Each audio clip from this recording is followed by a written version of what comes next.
Now today we are discussing about topic that is a microsporogenesis.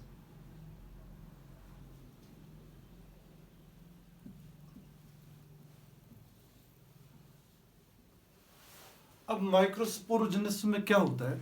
There is a formation of microspores. अगर आपसे कोई बोलेगा कि microsporogenesis में क्या होती है, तो आप याद रखोगे कि पोलन मदर सेल हमारे पास होती है, जैसे हमारे पास स्पोरोजेनस टिश्यू होता है यंग एंथर के अंदर, और वो स्पोरोजेनस टिश्यू जो होता है वो डिप्लॉइड सेल्स होती है, और हर एक स्पोरोजेनस सेल जो होती है that acts as a pollen mother cell. क्या एक्ट करती है वो? Pollen mother cell. और अगर पोलन मदर सेल को हो जाएगी meiosis and it result the formation of microspores, इस प्रोसेस को हम क्या बोलते हैं? माइक्रोस्पोरोजेनेसिस. तो हम अगर डिफाइन करेंगे माइक्रोस्पोरोजेनेसिस तो हम ये बोलेंगे it's a formation of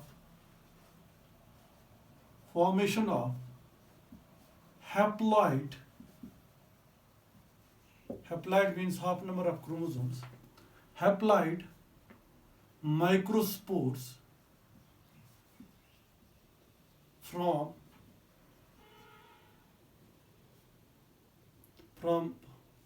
pollen mother cell, we represented by PMC, pollen mother cell, which is what? Which is a diploid cell. वो क्या होती है बेटा? डिप्लॉइड सेल होती है. इसका मतलब वो क्या किस में जाएगी? वो चले जाएगी मियास में, और मियास में क्या करेगी? वो माइक्रोस्पोर फॉर्मेशन करेगी. से फॉर इंस्टेंस अगर मैं यहाँ पे आपको स्ट्रक्चरली अंडरस्टैंड कराऊँ कि माइक्रोस्पोरोजेनेसिस असल में होती कैसी, इस प्रोसेस को जरा हम स्ट्रक्चरल मैनर में अंडरस्टैंड करेंगे. तो अगर हम इसको स्ट्रक्चरली अंडरस्टैंड करेंगे तो हम बोल रहे हैं कि हमारे पास ये होता है कि हमारे पास होती है cells tapetum, you know about it. और टैपिटम जो है, these are the layers of cells. ये न्यूट्रिटिव लेयर होती है जिसके बारे में मैंने आपको पहले ही बताया था. और दूसरी बात टैपिटम के बारे में मैंने आपको बताया था, it secretes a layer around the pollen grain, that is enzyme. याद आ गया आपको? और यहाँ पे हमारे पास कुछ सेल्स थी जो इसके बीच में मैंने आपको बताई थी सेल्स प्रेजेंट होती है. उन सेल्स का नाम मैंने आपको बोला था मास ऑफ सेल्स है. इसको हमने बोला स्पोरोजेनस टिश्यू. और इस स्पोरोजेनस टिश्यू की जो सेल्स होती है, ये सेल्स कौन सी सेल्स होती है बेटा? डिप्लॉइड सेल्स होती है. These are which cells? Diploid cell. तो अगर मैं फिर एक बार इसको डायग्रामिक मैनर में आपको समझाऊँ डेफिनेशन को, तो हम ये बोलेंगे कि हमारे पास जो यंग एंथर होता है, और यंग एंथर की बात अगर हम करेंगे उसके अंदर with in the microsporangia, isn't it a sporangium, हमारे पास एक टिश्यू होता है. उस टिश्यू को हम क्या बोलते हैं? we call this tissue as sporogenous tissue. और ये स्पोरोजेनस टिश्यू जो होती है, इसकी हर एक सेल जो होती है वो क्या होती है बेटा? वो डिप्लॉइड होती है. और फिर मैंने आपको बताया it is surrounded by a layer that is called as tapetum. इसको सराउंड कौन करता है बेटा? टैपिटम करता है यंग एंथर के अंदर. उसके बाद आप एक पॉइंट याद रखोगे, सबसे इंपॉर्टेंट पॉइंट मैं जो बताऊंगा, इस स्पोरोजेनस की हर एक सेल जो है, sporogenous tissue, it will act as a pollen mother cell. So हम ये बोलेंगे कि हर एक सेल जो यहाँ पे है, it is acting as a pollen mother cell. That means acting as a diploid cell, a pollen mother cell. और इस पोलन मदर सेल को क्या हो जाए? अगर हम एक पोलन मदर सेल को यहाँ पे ले लेंगे, समझ लो ये एक पोलन मदर सेल है, और ये पोलन मदर सेल जो है ये क्या है? ये डिप्लॉइड है. It will enter into the process of meiosis. ये किस में चली जाएगी? It will enter into the process of meiosis. और जब ये मियोसिस में चली जाएगी, what will happen? From one cell there will be the formation of 4 haploid cells, isn't it? अब एक सेल से जो हमारे पास कितनी हैप्लॉइड सेल्स बनेंगी? 4 हैप्लॉइड सेल्स बनेंगी, क्योंकि मियास में हमने देखा था. And we can call these one as microspores. What are they called as? Quickly से माइक्रोस्पोर्स बोलते हैं. और ये किस में होते हैं? हैप्लॉइड नंबर होते हैं. इसको हम कंबाइनली बोल भी सकते हैं. You can combinely call it tetrad spore बोल सकते हैं, क्योंकि 4 बन रहे हैं, तो you can call it as tetrad spore. Spores क्या बोलते हैं इसको? टेट्राड स्पोर भी आप बोल सकते हो. देखो बेटा, मैं फिर एक बार, मैंने आपको बताया फॉर्मेशन ऑफ हैप्लॉइड. देखो ये हम देख रहे हैं, ये हैप्लॉइड है. यहाँ पे सारे जो गैमेट्स यहाँ पे, सॉरी माइक्रोस्पोर्स बन गए, ये सारे हैप्लॉइड है. तो formation of haploid microspores from pollen mother cell, से, isn't it? Which is a diploid cell. जो सेल हमारे पास पहले क्या थी, डिप्लॉइड थी, वो मियास में चली गई और टेट्राड स्पोर फॉर्मेशन जो उसने की। इस प्रोसेस को हम यहाँ तक बोलते हैं microsporogenesis. What is it called as? Microsporogenesis. ठीक है ना बेटा। उसके बाद क्या होगा, let's have the what will happen after that. So यहां से यहां तक जो आपने प्रोसेस देखी, यहां से यहां तक जो प्रोसेस आपने देखी, what will be this called as microsporogenesis. That is the formation of microspores. Sporogenesis means formation of spore, microspores.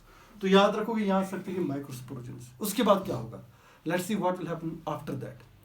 After that क्या होगा कि हमारे पास समझ लो, अगर मैं एक इसको ले लूं, ये एक में ले लो, कौन सा माइक्रोस्पोर, अगर मैं एक ले लूं जो हैप्लॉइड है, अगर ये चाहे कि ये अपना नंबर बढ़ाए, if it wants to increase its number, तो ये कौन से साइकिल में चले जाएगा, it will enter into the mitosis. इसका मतलब पोलन के नंबर अगर आप देखोगे ना, वो बहुत ज्यादा होता है, इजंट इट। एक तो ये होता है कि मियास होती है, और मियास में हर एक डिप्लॉइड सेल से 4 हैप्लॉइड सेल्स माइक्रोस्पोर्स बनते हैं। उसके बाद टू इंक्रीज मोर नंबर, ताकि ज्यादा नंबर इनका हो पोलन ग्रेन्स का, तो इसका मतलब यहाँ पे क्या होगा, माइक्रोस्पोर को हो जाएगी माइटोसिस। अगर हम यहाँ पे इस माइक्रोस्पोर की बात करेंगे, now this microspore will enter into the mitosis. ये माइटोस में चले जाएगा, और जब ये माइटोस में चले जाएगा, किसके लिए जाएगा माइटोस में, किसके लिए, to increase number, to increase number, ताकि नंबर जो इसका है वो क्या हो जाए, वो इंक्रीज हो जाए। इसका मतलब बहुत सारी माइक्रोस्पोर जो है वो फॉर्म हो जाए।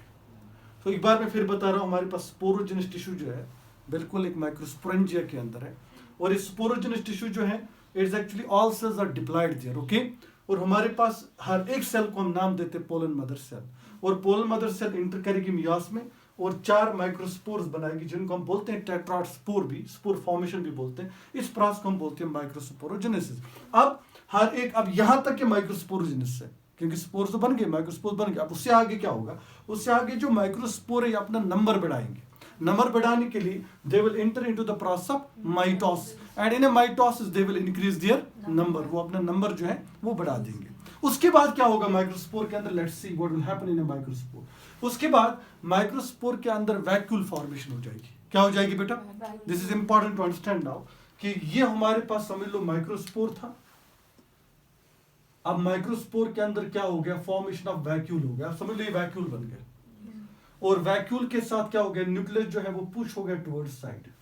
याद रखो क्या, सो हम ये बोलेंगे now after that what will be happen, there will be vacuole formation, vacuole formation in microspore. Microspore के अंदर क्या बनेगा, वैक्यूल फॉर्मेशन। अब वैक्यूल फॉर्मेशन की वजह से और क्या होगा, due to vacuole formation there will be the formation of asymmetric spindles. एक होता है symmetric, that means they will what we call do the equal division. दूसरा होता है एसिमेट्रिक स्पिंडल फाइबर्स, वो क्या करेंगे, वो अनइक्वल डिवीजन करेंगे। तो हम ये बोलेंगे due to this vacuole formation what will happen in a microspore. समझ लो ये वैक्यूल है हमारे पास, now we have the formation of asymmetrical, हम बोलेंगे there is a formation of asymmetrical या एसिमेट्रिक स्पिंडल फाइबर्स बन जाएंगे। Due to vacuole formation, what happened? There is a formation of asymmetric spindle fibers. जब asymmetric spindle fibers बन जाएंगे, what will happen? Listen to me now. Now there will be the unequal division. One cell will be a larger cell and another cell will be a smaller cell. Listen to me now. Unequal division हो जाएगा, और इसमें जो larger cell होगी, it will be called as vegetative cell. What will be this called as? Vegetative cell. और जो smaller cell होगी इसको बोलेंगे जनरेटिव सेल। इसको क्या बोलेंगे बेटा, जनरेटिव सेल। अब कैसे हो गए, अगर आपसे कोई पूछेगा एसिमेट्रिक स्पिंडल फाइबर्स कैसे बने, due to vacuum, large vacuum.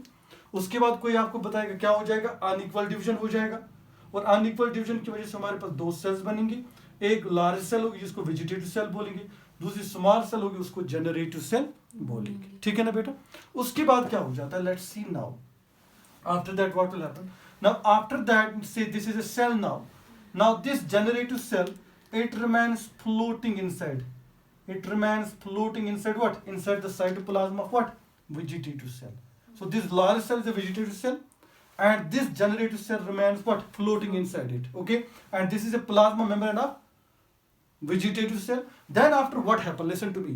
Now this vegetative cell will secrete a covering around it, and this covering will be called as intine. Then after, the tapetum will secrete a covering that will be very much hard covering, and that covering will be called as axine. And some regions it is restricted like this. Now what will be this called as? This will be called as axine. तो फिर एक बार मैं बता रहा हूँ, मैंने आपको बताया, इस चीज को मैं रिपीट करूंगा. तो अगर हम इस चीज को देखेंगे, क्या है बाहर? ये एक्साइन है. किसने बनाया इसको? टैपिटम ने. ये क्या है? ये इंटाइन है. किसने बनाया इसको? वेजिटेटिव सेल ने. ये क्या है यहाँ पे? Black one. It's a plasma membrane of vegetative cell. ये प्लाज्मा मेम्ब्रेन है. ये कौन सी सेल है? It's a generative cell. ठीक है बेटा. और ये कौन सी सेल है? This is a vegetative cell. तो इस तरह हमारे पास क्या बन जाएगा? This will be called as pollen grain. What will be this called as? Pollen grain बन जाएगा. तो फिर एक बार मैं इस चीज को रिपीट कर रहा हूं ताकि चीजें आपको समझ में आनी चाहिए. मैंने आपको बताया हमारे पास स्पोरोजेनस टिश्यू था. मैं इसको सम अप करूंगा बाद में. वो हर उसकी जो सेल थी वो डिप्लॉइड सेल्स थी, और उसमें जो भी सेल प्रेजेंट थी, all cell acts as a pollen mother cell. They will enter into the meiosis, and they will each pollen mother cell will form a 4 microspores, and we call that as a tetrad spore, and this process is called as a microsporogenesis. Then to increase the number of the microspores, what will happen? The microspore may enter into the mitosis to increase the number. Now what will happen in a microspore? In a microspore there will be the vacuole formation, and due to vacuole formation there will be the formation of asymmetric spindle fibers. And asymmetric spindle fibers will help in an unequal division of what? This cell, this microspore. And we have two cells formed. One is a larger cell, that's called as vegetative cell, and the smaller cell, that's called as generative cell. Then after this generative cell, it will come and remain floating inside the cytoplasm of the vegetative cell. And now this vegetative cell will secrete first internal layer, that's intine, and then the tapetum will secrete the external layer. That external layer will be called as axine. And on some tradition, the axine is restricted, not formed. It will be called as, this one will be called as,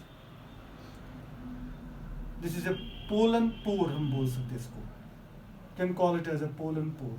ठीक है ना बेटा? बिल्कुल एक आपको एक space दिखेगी where we have a restriction of what? Axine formation. We can call it as a pollen pore. Okay? So you write down a few points, then after we'll sum up it all.